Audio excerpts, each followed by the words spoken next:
Hi, How's it going, buddy? good. What are you doing? Just going outside and playing and make a good garden. You're playing in the garden.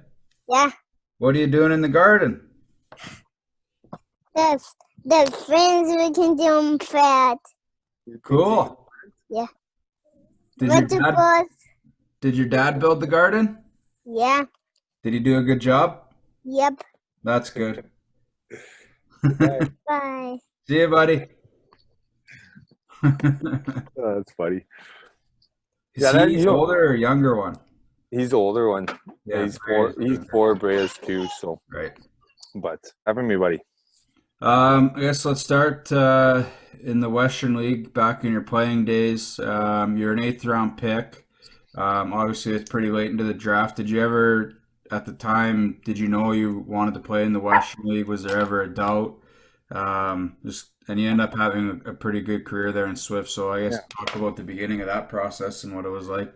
Yeah, you know what? I think every Canadian hockey player, to be honest, always has that passion and want to play in the WHL, and I was the same way. In Bantam, second year Bantam, when it was your draft year, is that's all you kind of thought about, right? Is that's what you want to do, that's where you want to play. I was a smaller guy.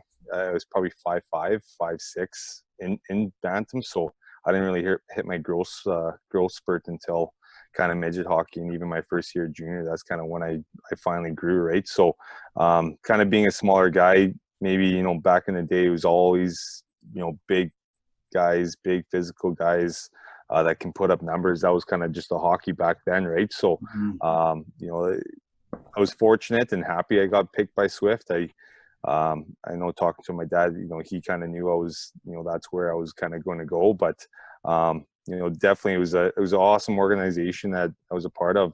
Even the coaches that we had, throughout my career were awesome. I think Mhm. some of the best coaches, just with their playing background, their coaching experience, having guys like that in Swift, I think definitely helped me, further my career even now, and, taking a lot of stuff that, I learned from them and applying it to kind of what I teach these kids now too. Right on. So you played midget at 16 and then you're in Swift at 17? Yeah. Yeah. And was that a decision that you made at 16 to go back to midget, or that's just where you went?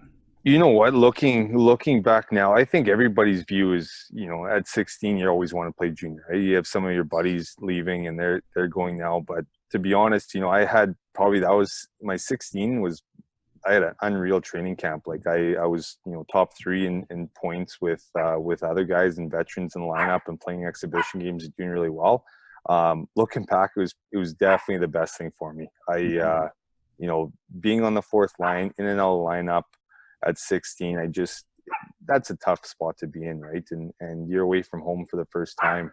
Having a year to go back and develop and play in situations, and being in Fort Sask too, that my 16-year-old year, we had a really good team too. So kind of going back to play for a team and being with my buddies definitely helped the situation as well.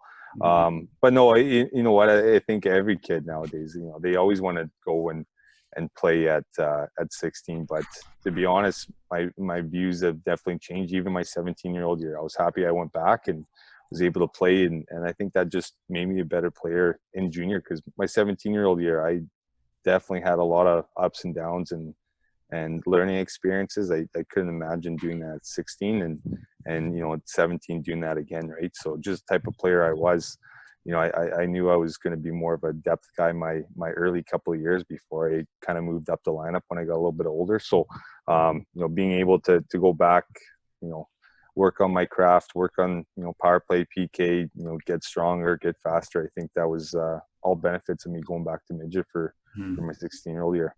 No, for sure. I think that's stuff that, well, we both have seen a lot with guys like guys that come back and play that extra year. It's not never going to hurt your development and your career trajectory, I don't think. No, I think you probably see it going the other way a little bit. I think, Mhm. guys may be leaving too early and being in the situation that, they probably shouldn't be in, or don't know how to handle it and not maybe mature enough to do it. So, some guys, it works out, right? They're, they're great players, and they get opportunity right away, because of the caliber of player they are.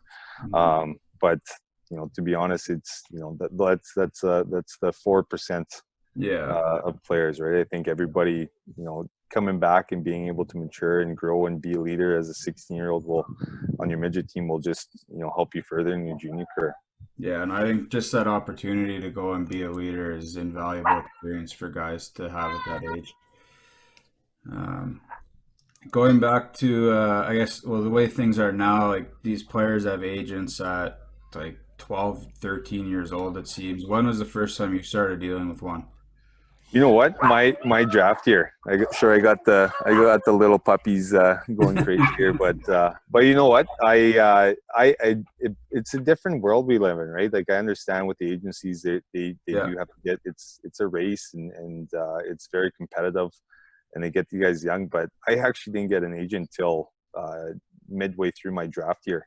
At 18, I have a late birthday, so it was actually like your NHL draft year. My NHL draft year. That's actually when I got my first agent, and to be honest, I'm a firm believer even today. I think it's up to the player in order to make that jump to junior, and in midget and in hockey, it's you're gonna sell yourself the best. If you're able to play at the next level, there's more than enough scouts at every level nowadays that they're watching you. I definitely, it's definitely different for me right now. Just it's even a learning experience for me, just because I didn't have an agent until I was halfway through my draft year, where even my coach said, "Yeah, Dean's like, you should probably get an agent." And, I was on the NHL scouting ranking, so he's like, "I think it's time for you to have someone in your corner pretty soon here." So I wasn't Alexander Ovechkin good. So that guy does his own thing, and his mom actually manages him. Which I guess if you're a good player, it's easy to sell yourself and do up your own contracts, right? So that's funny. I think your Doughty does his own too. Yeah, hey, that's pretty funny. So you end up playing with Swift at 17. You play your whole Western League career there. Just talk about your experience playing in that town with that organization, and then playing for Dean Schnauth. Yeah, you know what? My 4 years there, and even my 20-year-old year, I had Mark Lamb as my coach my 20-year-old year, and he asked me if I wanted to get traded. And to be honest, I think there's a sense of pride. My 20-year-old year, our team we're kind of in that rebuild mode. We're a little bit younger at the time too, so. I was fortunate enough to play all my 4 years, and actually my assistant coach Derek Claffey, that's working with me at NAX. He was with me the whole way, right? We were got my little puppy dog up there, and no, you know what? Learning from Dean was hard, and I realized it my 18 and 19-year-old year. The reason why he was hard. He wasn't being a jerk. It was just he understood the game because he played it, he coached it, and now he's coaching at the NHL level. He was hard on us for certain reasons. So being young and not understanding that quite yet, it was definitely an adjustment. But looking back even now, I think Dean's a huge guy that helped me get where I wanted to go and help me mold me into the player that I needed to be to make those steps. But those 4 years, we didn't ever, make it past the second round. Unfortunately, a lot of times we had, major guys that had injuries and playing playoffs shorthanded. But we had unreal teams, like just very close knit teams. There's quite a few guys playing in the NHL now from that team that we played together for 2-3 years, Justin Dowling, Zach Smith, Dale Weiss, Cody Eakin, a couple guys playing in Europe still, Keegan Danstrew. So, we had really good teams and it was a very close-knit group. The one thing I'll say about Swift is that town rallies around you. They're very supportive of you. Obviously, you're always in the public eye because everybody kind of knows who you are. But we definitely had a lot of fun in that town, and your everybody's 3 minutes away. So it was awesome. We had really good billets that we're happy to have guys over all the time and hanging out. So, looking back, the one thing it kind of makes me, happy where the game's going is a lot of these kids kind of want to choose where they want to go. And I'm a big believer, if a team drafts you, there's a reason why they want you. Yeah. And, it's go where you're wanted. And in that day, it's a moment in time. You're not playing your whole career there. It's a 4-year, 5-year career. And you're on to that next level, if it's college, if it's pro, whatever it may be. But I don't think I would have played in anywhere else. I had a great experience, met a lot of great people that 10 years later now, I still talk to, still buddies with, right? So it was a great organization to be a part of for that time. Do you think just the way that it's set up there, it's a small community, and that kind of allowed you guys as a team to get a lot closer and just bond and spend more time with each other than if you were, say, in a team like Edmonton or Calgary where you're in a big city? Oh, 100%. I think just, and I've even had buddies that when Edmonton kind of started, I think it was my 18-year-old year, they first came into the league. But they even said you're kind of spread out. Guys are here, guys are there. You only see each other really at the rink or when you go on the road. But I think Jamie Porter said it best. He's obviously working with the Oil Kings now. He was our head scout and GM when in Swift the past, I think 15 years he was there for. But he said, the one thing is, that team that you guys had, we're so close. We kind of did everything together. So I think 100% being in a smaller community and being, everybody kind of knows who you are in that town and everybody coming from different walks of life. Nobody was from Swift Current. I think we actually only had one player in Swift Current, RJ LaRochelle, which that guy was absolutely tough as nails. But no, you know what? It definitely made a big difference in just, our camaraderie and the way we played. And, we're a team that we can score goals. A lot of guys could score goals, but we had a solid team that was tough too, which was fun because, we could play any style of game that against any team, really. Yeah. Just you kind of mentioned it with Dean being your coach, that he was pretty hard on you guys, and it was something that you realized that 18 and 19. Any stories or experiences where I guess before you realized that he was hard on you, what that was like, and then kind of when it clicked for you? Yeah, you know what?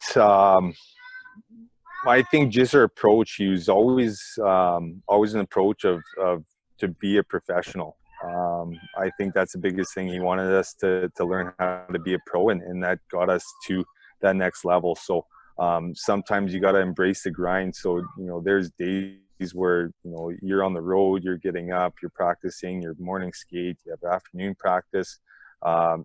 He was awesome on picking when we needed those breaks, but there is times where he wanted us to embrace that grind and kind of give her. And I think that made us a lot better as a team, and we rallied around and supported each other that way. Even when it came to play, he taught a lot of us, in a day, you got to play within the systems and what your coach is trying to teach you.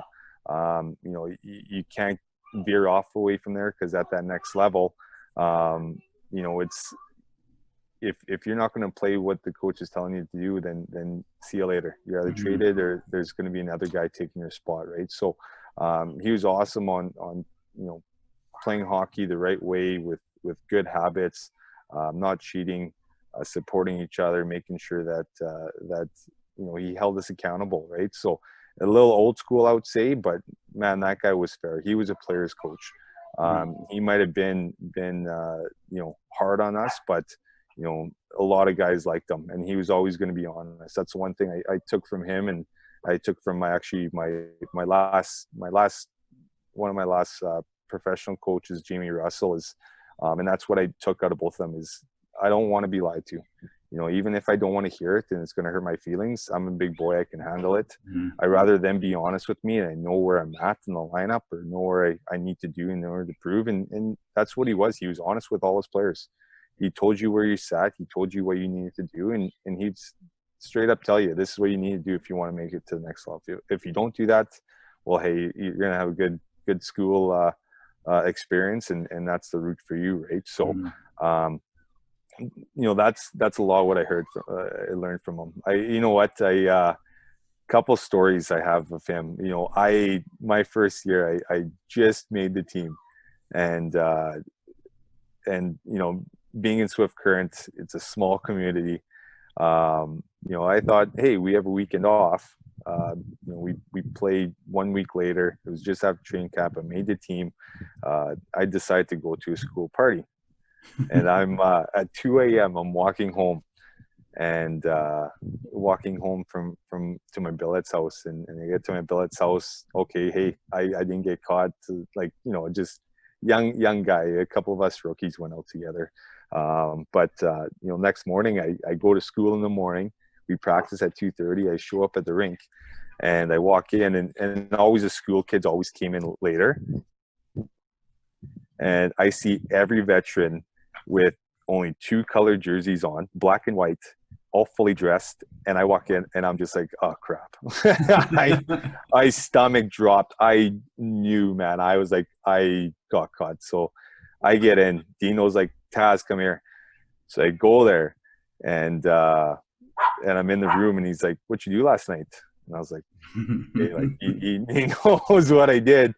And I was like, I went to a party. I was, unfortunately, I was at the time young, away from home, chasing probably tail a little bit, right? So,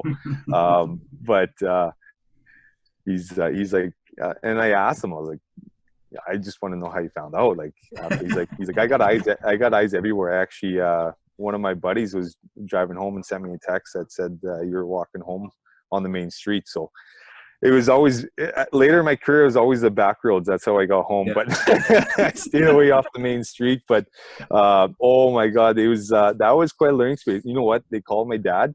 My dad literally told Dean to cut me and send me home. Like my dad was the one that wanted me to go back. He's like, you don't deserve it if this is what you're pulling, right? So I learned fast. I was a lot better in my career. It's a fun, I guess, learning lesson, teaching moment.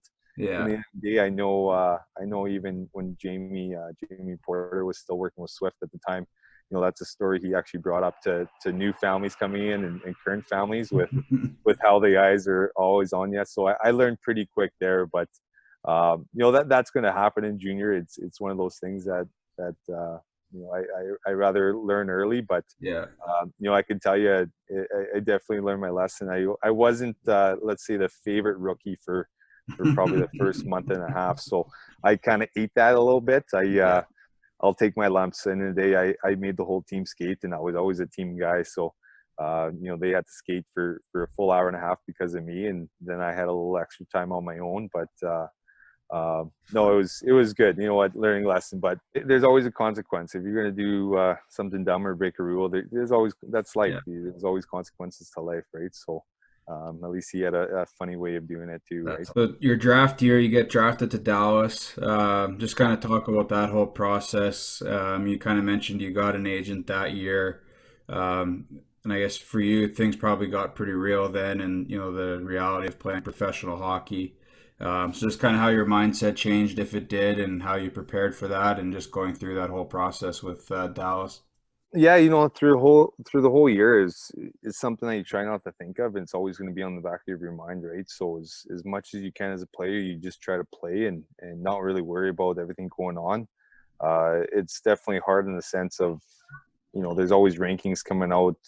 There's other players on your team that are going to get drafted too. So, there's always talk and buzz in the room, right? So that's something that, it was a learning experience for me, and having a guy like Dean going through it, getting drafted, playing in the NHL, he definitely helped out that process to making sure that we are relaxed and we just worry about playing hockey and, playing our games. That's the reason why those guys are going to end up drafting us. So, that was the 1 year where I finally kind of broke through and started the year more on the third line and kind of worked my way up by the end of the year on that second line, and was a little bit more of an impact player that year. And part of it was playing with the two guys I did. One was a little bit of a shit disturber, so I had to always kind of step in for him. But you know what, it was a great year. I kind of showed that year my whole dynamic.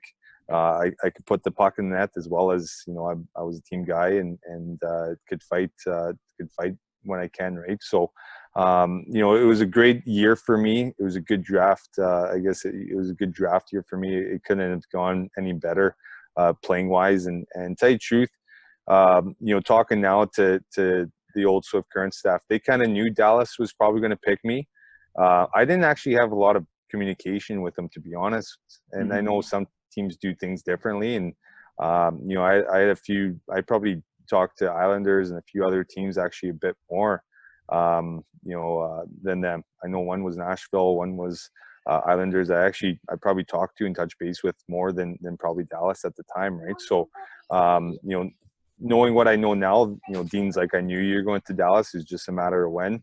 But definitely it was you know, watching the draft, I think the worst thing you can do is sit at a computer and stare at and looking at all these players. And I think that was hard for me. It was stressful. It's always a goal. I think any hockey player playing, it's, you know, that's a goal, is to get drafted to the NHL. And you know I did enough throughout the year, and I had a great year to get drafted. It was just kind of a matter of when. So, fortunate to get drafted. Dallas was amazing organization. You know, I have nothing but good things even now to say about them. They're still one of my favorite teams to watch play. But you know what, getting drafted and going, you know, getting the call, it was actually Brett Hall that called me to let me know that I got drafted. So that was awesome. That was probably one of the coolest things you know, I experienced is seeing my name pop up and then getting a call, you know, a couple minutes later, you know, from Brett Hall saying, you know, congratulations and welcoming to our organization. So, you know, I got a call a couple days later, and flights were booked. And a week later, I was in Dallas for my first training camp. And I think that's when that light bulb and everything kind of switched. Obviously, you don't know what it all entails until you're part of it and until you're there. And, you know, going there, seeing NHL guys, because they brought in a couple of guys to talk to us, and seeing the facilities and how they treat you is just, it was motivation in itself. It's, you know, that's where I kind of wanted to be, and kind of where I wanted to go. So there's a little bit, there's a lot of motivation that summer. I think that's why my 19-year-old year, I definitely broke out and kind of ran with it a little bit more. So, you know, seeing what those guys get to go to every single day, and not so much even the facilities, but just what they have access to. Like, it was amazing. Like, and this is, you know, this is 12 years ago. I couldn't imagine now, like, the technology and everything that they have. You know, their tablets on the bench, and they can look at certain plays. But back in the day, like, you know, they literally stripped your whole game, and you're able to plug in your name, find every single shift, or if it's power play, penalty kill, and they did a breakdown for you. And you know, just seeing that it was awesome. You're professional, and you're able to hone your craft and get better. But awesome experience, great first training camp. You know, I was really excited. I wanted to make sure I made a big impact on kind of the rookie camp and the main camp at the you know, beginning of September. So that was kind of my goal. And I had a great summer, and obviously, you know, that next year going into it was a fantastic year of mine. And then your 19-year-old year, like, did anything change? Or I guess, what was it like now that you're a drafted player, and you're still a Swift Current Bronco, but then you're Dallas Stars property as well? Like, does anything sort of change for you in terms of communication with both teams, and, you know, feedback that you're getting? You know what? I wouldn't say not too much. Like, they kind of let the team do the team thing. Sometimes their communication would actually go directly through Dino, just on touch points, how I'm doing. The one thing is definitely your confidence. So the thing is hockey players need to have confidence. Yeah. And that next year, I think that was the biggest thing is, you know, you have that swagger. Every good player has that swagger, right? And having gotten drafted and coming in, you know, you do have more confidence, and I think that's one thing that definitely benefited me. But no, they're awesome. You know, Shane Sherler was kind of the area scout for Dallas at the time too. So I think he tend to like my game because obviously the way he played the NHL, he was more of a tough guy too. So and that's something that I had in my toolkit. But you know, they were awesome. They were awesome with feedback. They kind of let me be me. They kind of would make touch points either through my coach or through my agent at the time, and make sure that I'm happy. I'm kind of taken care of. I know, you know, that year that's kind of when both my shoulders really started becoming an issue, and they're, you know, when you're their property, you know, they kind of took care of everything. They made sure that you know, you're taken care of, that you're happy, you have the right supports, people to talk to. You know, I think that was important. Essentially, you know, Swift Current was my current team, and they were awesome. But just having another team, essentially, you know, you're their property, and they're invested in you. It was kind of nice, just you know, them kind of making sure I was kind of taken care of all the way around. Yeah, no, for sure. So I guess we'll move into that. You just mentioned the shoulder injury. And I know injuries kind of started to pile up for you at the end of your junior career, beginning of pro career. So just kind of talk about what that was like you're on the top of the world, getting drafted, things are going well, and then start to hit a few bumps in the road there. Yeah, no, it was definitely tough. You know, looking back and obviously being a little bit older and understanding everything a little bit more. You know, the way I played, I was reckless, and that my buddy said it best, and it was actually Stanton, Ryan Stanton. He's like, you're reckless, and that was just my style of game. I was, you know, when I'm throwing my body, my whole body's going into you. When I'm fighting, I'm trying to kill you in the end of the day. You know, I play hard. I was energetic. It was full of motion, and at the end of the day, that's part of it, man. Because I was that type of player, but that's what made me special. If I didn't play that way, I wasn't effective, and I wasn't good. I wasn't a threat. So that was the one thing that you know, in a day, I played hard. I played with my heart, and my full potential. But it was a tough couple of years. Like the 2 shoulder surgeries, one getting affected, then coming back later in the year, then having you know, my I guess my neck fractured, and having to get that surgery, and then coming back from that, and then kind of both my knees and my pro career. It was definitely a roller coaster, right? So it was tough. The one thing that I'm always thankful for is I had a lot of support, and there's definitely dark days I had during that whole time, just because, you know, things are going so well for me, and then this kind of happened, and this kind of happened. I just couldn't get my feet underneath me, and I finally got my feet underneath me in pro again. But, you know, and that's the thing is, you know, with all the surgeries I had, it was kind of, my body couldn't take it anymore. It was broken, man. Couldn't walk straight. I just had issues, right? And I feel great now. But when you're playing at that level and you're trying to compete and you're grinding and you're on the road and you're here, you're there, it's a lot. You don't get a lot of rest. Like, you know, as much as people want to glamorize, you know, playing pro, it's hard. Like, you know, people are like, oh, they have the best life. People don't understand what it takes and the dedication. Yeah, you might have a buddy that is, and you might see the quarter of it, but, you know, the amount that these guys put into their craft, and the amount that, you know, it's a mental game. You're always seeing other players move up. You're always seeing this, you know, essentially that's your competition.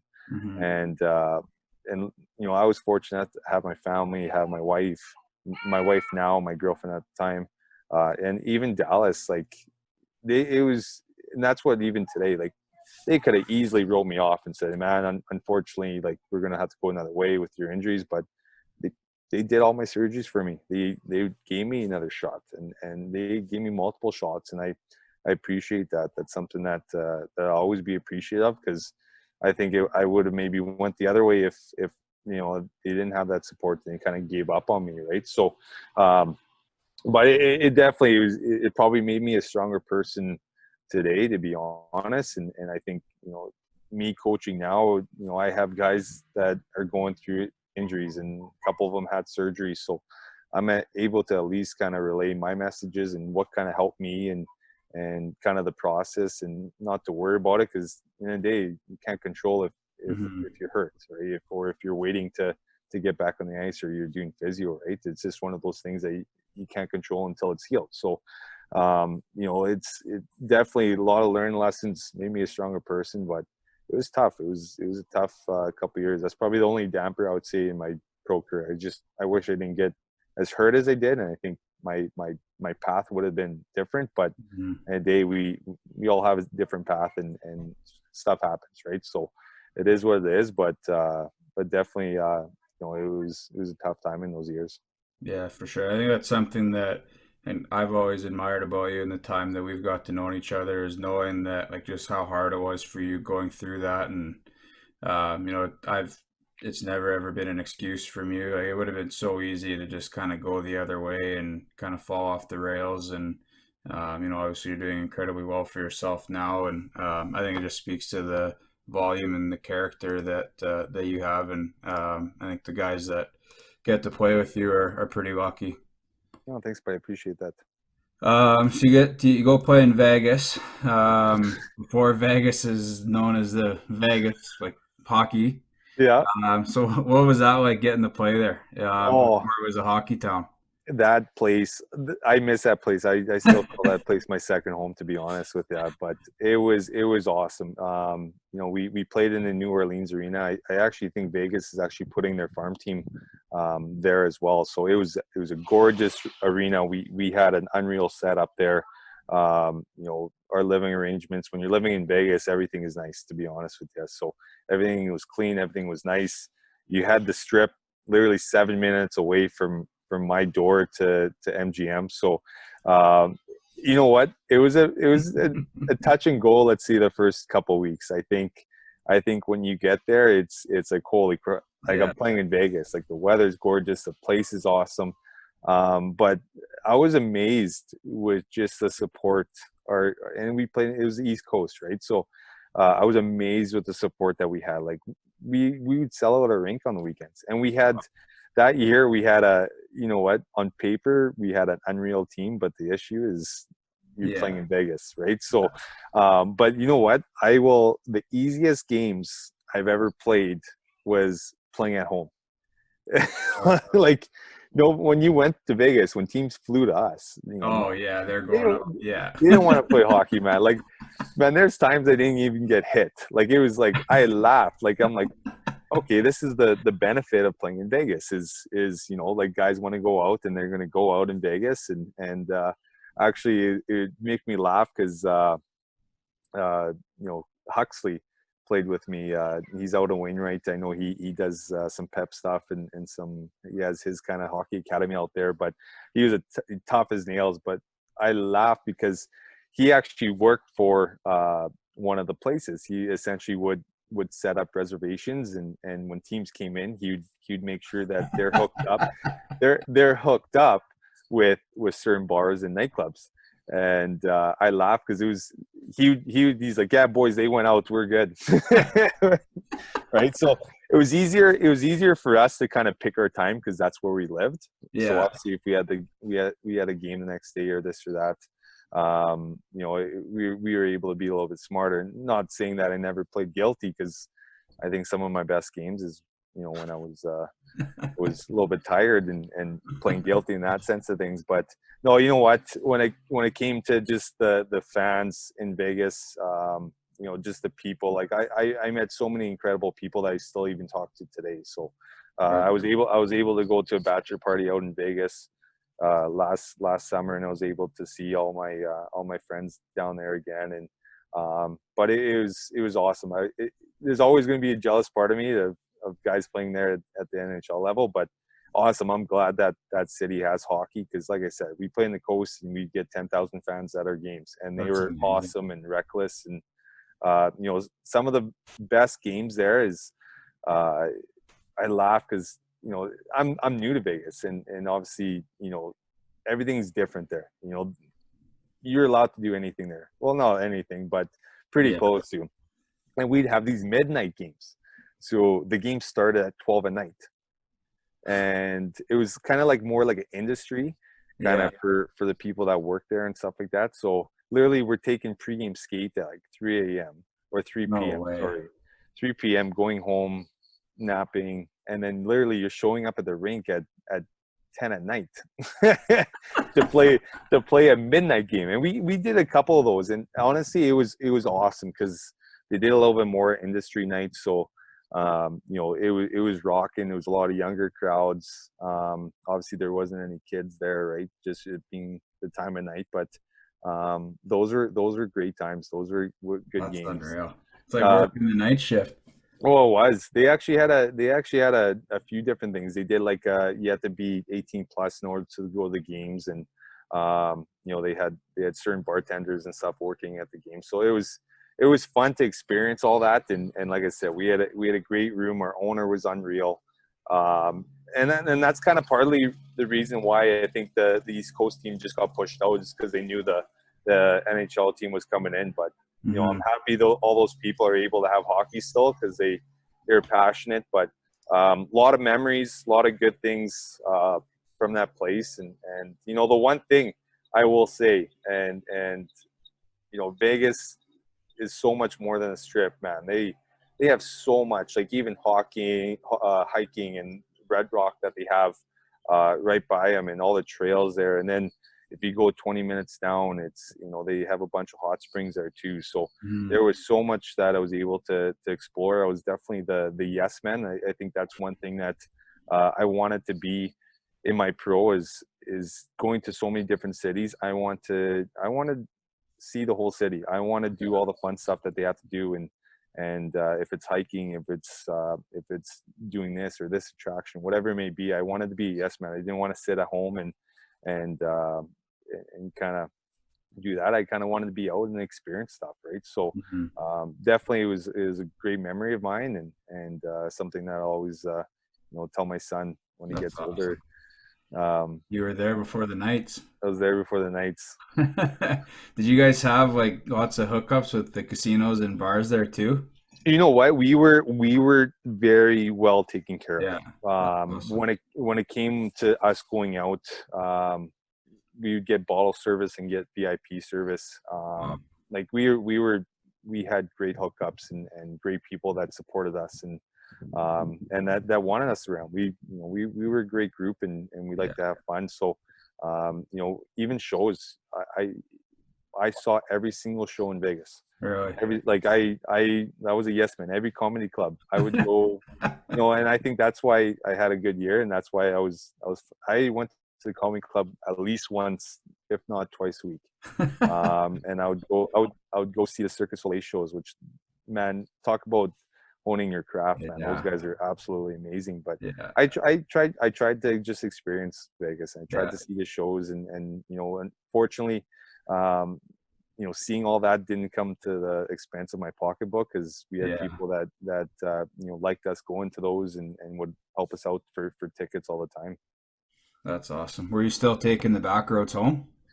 No, funny at that level, as long as you show up and you play the next day, you know, a lot of coaches, they'll let you do your thing, right? So you still want to be smart about it, and obviously take care of your body the right way, but yeah, a little bit different there, right? That's awesome. That's I couldn't imagine like the setup that those guys must have there now. I couldn't even imagine. No, I took in a game when I went last year, and just that rink's absolutely gorgeous. And actually Eakin was down there playing at the time, so able to kind of connect with him and see him, played with him in Swift Current. So it was kind of nice to see him play there, and you know, hear him all the great things that, you know, he's able to experience that I have too when I played there, right? So which was pretty cool. That's awesome. Okay, and then I guess you end up in Elmira there, ultimately make the decision to retire. Sorry to take a turn from the time in Vegas, but So you're the captain of the team there. You'd mentioned Jamie Russell a couple times, so you're there playing with him. I guess having to make that tough decision, how hard was that? You know what, it was definitely tough. I actually to be honest with you, it was I had a great experience, great time my last year. Didn't know it was going to be my last time. It was just by the end of the year, my body was broken down. Mm-hmm. After games, I couldn't even stand up straight. It kind of took everything, right? So I felt like through that whole year, I was more essentially doing maintenance on my body than being able to just kind of play. That summer, I actually worked out. I worked out like I regularly did, Mm-hmm. but same thing. It's it was tough for me to even lift, just with the kind of issues I was having going on. It wasn't able to go, and I actually was going to go play the next year, but in a day, it's with what I had going on, it was the right time. It was definitely tough. I kind of wished I could go out on my own terms. Yeah. And I'm done. I don't want to play, because in my mind, in my heart, I wanted to play still. Right? I tell you the truth, I probably, if my body held up, I probably would have still been playing now if obviously if teams wanted me at that point. But I kind of wished I could have went out on my own terms. But in a day, I'm healthy, I'm happy, my body feels good. So there's definitely pros, because I know other guys that played that are the other way, and they have a tough time doing a lot of things, right? So I'm fortunate in that standpoint where after I got all my surgeries and kind of let my body rest for a couple of years, I kind of feel back to normal in that standpoint. That's good for you. Now you kind of mentioned this too already. You were a guy that you played reckless, played hard, scored, you fought. So talk a little bit about the fights. You know how many you got into throughout your playing career? I don't. I really don't. And I laugh, because even like there's times I laughed, and even there's times in junior and pro where there's either line brawls and things that happened. I remember a couple times I just picked up after my fight, and we fell to the ground because there's a line brawl going on. I actually grabbed all my stuff and I went to the bench, and I didn't get a penalty. So I actually, the one story I absolutely laughed, because I forget who we were playing. But Levi Nelson, he was the guy that probably started at least a couple line brawls that year, and we got on line brawl, and all five guys were gloves off, going toe to toe. So actually, my fight was one of them that got broken up first. So actually, the referee or the linesman, because he wanted to get back in there quick, literally just our Swift Current bench is right beside the penalty box. He just actually pushed me right to my bench, and not in the penalty box. And then so I just go and grab my gloves, stick, and helmet, and I sit on the bench. So the referee's doing the numbers, and he's putting all these guys in the penalty box, and I ended up not getting a fighting major. And I just remember the other coach just absolutely losing it on the other end. Like, number 16, Tassone, he was the first guy in there. But you tell you the truth, I that's something I never kept count of. I just, I never went looking for it. There's always certain guys I think you knew you're gonna have a tail with, but that's something that I enjoyed, man. I'm an emotional guy, and I don't mind being the piss out of people, to tell you the truth. So it was definitely something that I enjoyed, and I wanted to do it. Yeah. And I think, and it got me to where I wanted to go in the end of the day too, right? So but that was fun. So no, I tell you the truth, I don't even know the total. I looked it up on your hockey fight card, and would take a guess, just from like your first year in Swift to your last year. I'd say probably a 50. Maybe 40, 47 it was. Yeah, okay. Yeah, so you're close. Yeah, I was close. There you go. Who's the toughest guy you fought? Oh, Jeremy Leblonsky for sure, man. I was way out of my element on that one, man. Oh, so it was actually in Vegas. He played for Idaho Steelheads. I played for Vegas, and the previous week, Huxley was going down. He got tripped up like 2 feet from the boards from their captain, and Hux went neck first. So the captain goes out for his shift. I jumped over the boards because I was like, okay, it was pretty dirty. I'm just gonna fucking do Hux a solid, because I know he's helped me out many of times. So I ended up ended up fighting the captain. And he could handle himself. He wasn't a soft guy by any means, but we had a good tilt, and I didn't think anything of it. I played the next game, and the issue is in the coast is you usually play like 2-game series or 3-game series. And the next week we actually ended up going to Idaho, and Lebonski wasn't in the lineup. Wasn't in the lineup the previous week, and the next week, he was there. And I heard rumblings before the game because I had buddies that played for Idaho. I'm like, oh, like different. Like I was more of a middleweight. That I could handle some heavyweights, but Lebonski was a heavy. Yeah. If anybody wants to go look at his fight card and go look at some of his videos, that guy was an animal. Yeah. But he was good. He literally I started the game, and he lined up right beside me, and I said, "This is new for you." And I'm not dumb. I know the code. I know everything, right? So I knew what he was doing, and he's like, "Tazz," he's like, "We're going tonight." I was like, "Man, like different weight class, not even close." He's like, "Man," he's like, "You either fight me or," he's like, "I gotta jump you." And I was like, so that first shift, I literally did my thing. I played hockey. He skated beside me. I looked it up on the video. He's literally skated beside me the whole time trying to talk to me. And then I go off. My coach double shifts me. Well, guess who hops over the boards? Mm-hmm. And then he's like, "Tazz, let's just go." And he's like, then he's like, "You can play hockey." I was like, "Okay." And I was like, I saw many videos of him fighting, so my thing was just kind of hold on and give her. But I grabbed him there. I tried throwing a couple body shots and tried connecting up top, and I don't think I've ever gotten hit that hard in my life, man. Even from a body check, I swear to God, like from a body check, I never got hit that hard right in my jaw. But in a day, he answered the bell.